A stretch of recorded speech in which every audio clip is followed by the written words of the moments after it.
श्री विष्णु जी के पुजारी वैष्णो धर्म वैष्णो साधु होते हैं। एक समय हर की पैड़ी हरिद्वार के अंदर एक कुंभ के पर्व की, कुंभ के मेले की, त्योहार की पर भी लगी। हर की पैड़ियों पर वो पर भी लगनी थी, वहां स्नान करना था। तो सभी ये छठदल बोला है न, 6 प्रकार के को गिरी, पुरी, नागा, सन्यासी, वैष्णो, नाथ, ये छठदल कहलाते हैं। दल माने संख्या, अलग अलग ग्रुप, दल माने पूरा समूह। तो ये सब छठदल अपने अपने स्थान पर, अपने अपने डेरों में, अपने अपने ग्रुप में, गिरियों में गिरी, पुरियों में पुरी, सन्यासियों में सन्यासी, नागाओं में नागा, वैष्णवों में वैष्णव साधु जा करके अपने ग्रुप में वहां हरिद्वार में इकट्ठे हो गए। ये ऐसा ही करते हैं। और जब स्नान करने का समय आता है उस समय ये सभी चल पड़ते हैं अपने मुखिया के पीछे पीछे। अपने अपने अलग अलग गिरियों का मुखिया अलग होता है, पुरियों का अलग, सन्यासियों का अलग, वैष्णव का अलग, नागाओं का अलग। ये नागा और गिरी, पुरी, सन्यासी और ये नाथ, ये सारे तमोगुण शिव के उपासक, सतोगुण विष्णु के उपासक, वैष्णव साधु। पहले नागा पहुंच गया पूरा ग्रुप, कोई हजारों की संख्या में, 50-60 हजार।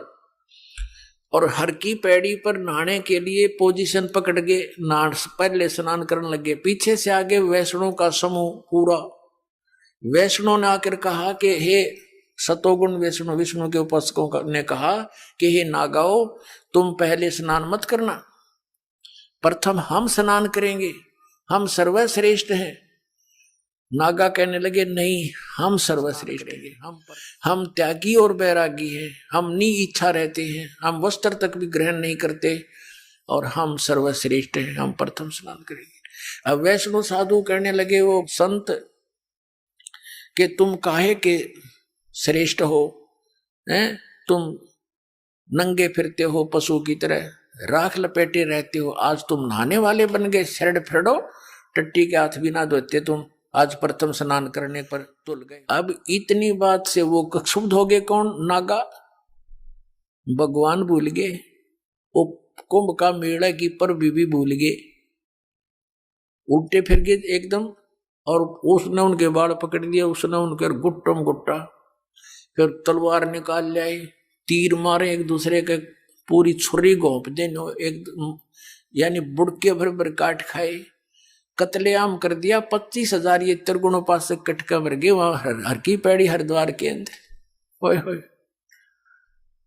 अब इसके विषय में सुख संवेद में कहा है, तीर तुपक तलवार कटारी जम दड़ जोर बधावे हैं, हर पैड़ी हर हेत न जाण्या वाजा तेग चलावे हैं, काटे शीस नहीं दल करुणा ये जग में साध कमावे हैं, जो जन इनके दर्शन को जावे उनको भी नरक पठावे हैं। ओए होए।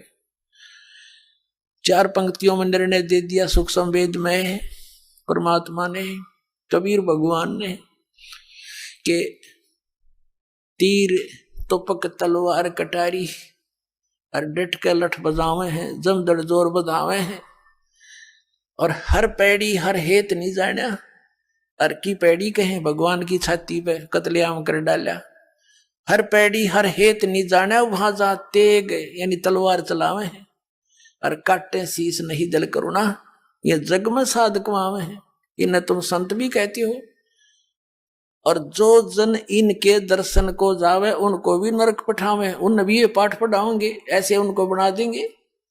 आज तक ये कैसा जुल्म करते रहे, हिंदू मुसलमानों को मार डालते हैं इन्हीं के बहकाए हुए, और मुसलमान हिंदुओं का काट डालते हैं, और काजी और मुल्लाओं के बहकाए हुए। तो पुण्यात्माओं, जब तक हम तत्व ज्ञान से परिचित नहीं होंगे, हमारी ऐसे ही ये हमारी दुर्बुद्धि बनाए रखते हैं, हमारा दुरुपयोग करते हैं ये मूर्ख लोग अपने स्वार्थ के वास्ते, ये नकली गुरु। अब ये शराब ये पीवे हैं, और मांस ये खावें, सुल्फे ये पीवे, भांग ये पीवे, ये सन्यासी सरस्वती कमावें, तो यहाँ क्या बताया है कि हर पैड़ी हर हेत नहीं जाने वहां जाते एक चलावे हैं और काटे शीश नहीं दल करुणा दया नींद के अंदर। अरे न साधु कहो तुम, ये जग में साधक वावे हैं। तो ये तो लक्षण, ये तो बता दिया परमात्मा ने गुण तीनों की भक्ति में ये भूल पड़ो संसारे, कह कबीर निज नाम बिना कैसे उतरो पार। निज नाम यानी सतनाम के बिना, उस सच्चे नाम बिना पार कैसे होगे। अब जैसे गीता जी अध्याय नंबर 17 के श्लोक नंबर 23 में लिखा है कि ओम तत्सत इति निर्देश ब्रह्म ने त्रिविध समर्थ है। सचिदानंद घन ब्रह्म के पाने की इस 3 मंत्र की साधना करनी होगी। 8वें अध्याय के 13वें श्लोक में गीता ज्ञानदाता कहता है कि ओम इति एक अक्षरम ब्रह्म व्यवहारन माम स्मरण ये प्रियाति तदन देहम सयाति परमाम गतिम।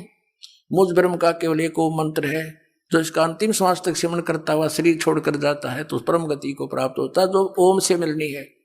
ओम से ब्रह्मलोक मिलेगा। ब्रह्मलोक में गए हुए प्राणी फिर वापस आते हैं 8वें अध्याय के 16वें श्लोक में, वहां पुनरावृत्ति के अंदर है। Who are you up against, Reacher? This guy, Paulie. He's quite... तो उसके पाने के लिए तो केवल एक 3 मंत्र का जाप, इसके अतिरिक्त जो भी जाप करते हैं शास्त्र विधि को त्याग कर वो मनमाना आचरण है। फिर ऑप्शन छोड़ दिया है कि उस परम अक्षर ब्रह्म की पाने की पूरी complete worship, way of worship तत्वदर्शी संत बताओगा, उससे पूछ लो तो वो बताएगा। फिर सबकी कैसी पूजा नहीं करनी, पूजा होती है इष्ट रूप में मानकर पूजा करना होता है, साधना मजदूरी कोई अन्य होता है। अब ये तो हो गया कि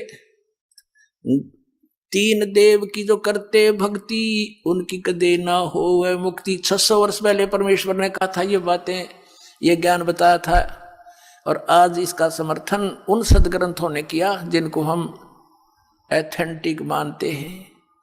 तो वो क्या थे जो हमने ज्ञान दिया करते, वो नकली गुरु आज तक मूर्ख बना रहे आपको। पुण्यात्माओं जागो, समझो और मत भूत प्रेत बनो, सतलोक चलेंगे। अब गीता जी अध्याय नंबर 7 के श्लोक नंबर 16 और 17 और 18 में गीता ज्ञान दाता ब्रह्म अपनी साधना करने वालों की बताता है कौन कौन करते हैं। अर्थार्थी, आर्थ, जिज्ञासु और ज्ञानी। अर्थार्थी, आर्थ, जिज्ञासु इनको रिजेक्ट करता है कि ये भी सही साधना नहीं करते, और ज्ञानी को सिलेक्ट किया है कि ज्ञानी आत्मा होती तो अच्छी है। ज्ञानी वो होता है जिसको पता लगा कि केवल एक परमात्मा की भक्ति करनी चाहिए। वेदों में यही लिखा है कि पूर्ण परमात्मा की भक्ति से पूर्ण मोक्ष होगा। लेकिन ये भूल गए कि वेदों में यह भी लिखा था कि उस पूर्ण परमात्मा की भक्ति वेदों में वर्णित नहीं है, उसको तो तत्वदर्शी संत बताएंगे। लेकिन उन्होंने अब पे निष्कर्ष निकाल लिया, यजुर्वेद अध्याय नंबर 40 के मंत्र 15 से ओम नाम सिलेक्ट कर लिया पूर्ण परमात्मा का, जबकि वो 17वें श्लोक में 40वें अध्याय यजुर्वेद के खुद कह रहा है कि मेरा तो ओम ब्रह्म है, वो मंत्र है मुझ ब्रह्म का, और वो तो प्रोक्ष है, पूर्ण परमात्मा तो ऊपर। वह इनकी बुद्धि में ना बड़ी बात, क्योंकि गुरु बिन काहू न पाया ज्ञाना, जो थो था वो छड़े मूड किसाना। गुरु बिन वेद पढ़े जो प्राणी, समझे न सार रहे अज्ञानी। जिस कारण से इन्होंने, इन ज्ञानियों को ये तो पता लग गया ज्ञान उपासना नहीं करनी, तीनों गुणों की पूजा, रजगुण ब्रह्मा सतगुण विष्णु तम गुण शिव जी की भी नहीं करनी चाहिए।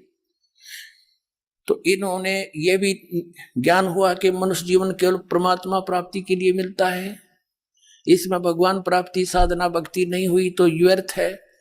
इनको ज्ञानी कहते हैं। तो इनको तत्वदर्शी संत ना मिलने से गीता ज्ञानदाता कहता है, ये 7वें अध्याय के 18वें श्लोक में, ये ज्ञानी आत्मा है तो अच्छी उदार है, लेकिन ये मेरे वाली अनुत्तम यानी घटिया अश्रेष्ठ गति में सचित है। ये मेरे वाली अनुत्तम गति में सचित है। कौन सी गति? 8वें अध्याय के 13वें श्लोक में कहा है कि जो मुझ ब्रह्म के ओम नाम का जाप करते हैं, करता हुआ शरीर छोड़कर जाता है, मुझ ब्रह्म का जाप करता जाता हो, वो उसको परम गति होती है। कौन सी? ओम नाम से होने वाली परम गति। वो कहाँ? ब्रह्म लोक में जाता है। ब्रह्म 8वें अध्याय के 16वें श्लोक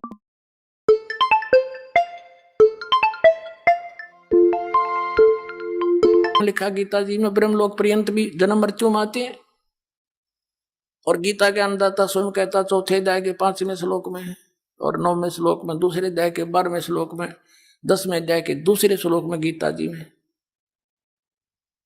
कि तेरे और मेरे बहुत जन्म हो चुके हैं अर्जुन, तो नहीं जानता, मैं जानता हूं। फिर जब तक जन्म मृत्यु है, फिर 18वें अध्याय के 62वें श्लोक में कहा कि इससे तेरे लिए होय कहते तू सर्वभाव से उस परमेश्वर की शरण में जा, जिसकी कृपा से तू परम शांति को और सनातन परम धाम को प्राप्त होगा, उसकी कृपा से ही। तो इससे सिद्ध हो गया कि गीता ज्ञानदाता से कोई और है सुप्रीम पावर, जिससे पूर्ण मोक्ष होगा। 15वें अध्याय के 4थे श्लोक में कहा कि तत्वदर्शी संत की प्राप्ति के पश्चात परमेश्वर के उस परम पद की खोज करनी चाहिए, जहां जाने के बाद साधक फिर कभी लौटकर संसार में नहीं आता, और केवल उसकी पूजा करो, अन्य की सब त्याग दो। अपनी भी पूजा को रिजेक्ट करता है वो। पूजा मान इष्ट रूप में मानना। तो यहाँ इन अज्ञानियों से, अनाड़ियों से कोई पूछता है कि गीता जी अध्याय नंबर 7 के श्लोक नंबर 18 में गीता ज्ञानदाता अपने से अन्य अपनी गति को भी अनुत्तम क्यों बताता है?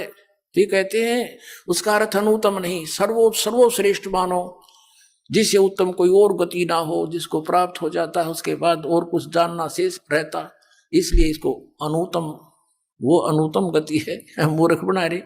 4ठी कक्षा के बालक ने पूछ ले, अगर इससे अधिक अच्छी कोई श्रेष्ठ गति नहीं होती, इनकी बात मान ले, तो ये 18वें अध्याय के 62वें श्लोक में कह रहा है कि उसकी शरण में जा, सर्वभाव से उस परमेश्वर की शरण में जा, जिसकी कृपा से तो परम शांति को प्राप्त होगा। 8वें अध्याय के 5 और 7 में गीता ज्ञानदाता अपनी साधना बताता है, मेरी पूजा कर मुझे प्राप्त होगा। और 8, 9, 10 में उस परम अक्षर ब्रह्म की पूजा, पूर्ण परमात्मा की पूजा के लिए कहता, उसके लिए तत्वदर्शी संत खोज ले, 4थे अध्याय के 34वें श्लोक में कहा। तो इन अनाड़ियों ने कह भी पता नहीं गीता जी का। गंदा पानी पीते हो, मेरा मतलब है इस कैन से, तो भाई रिप्लेस करो इसे with live pure smart RO जो रेंट पर मिल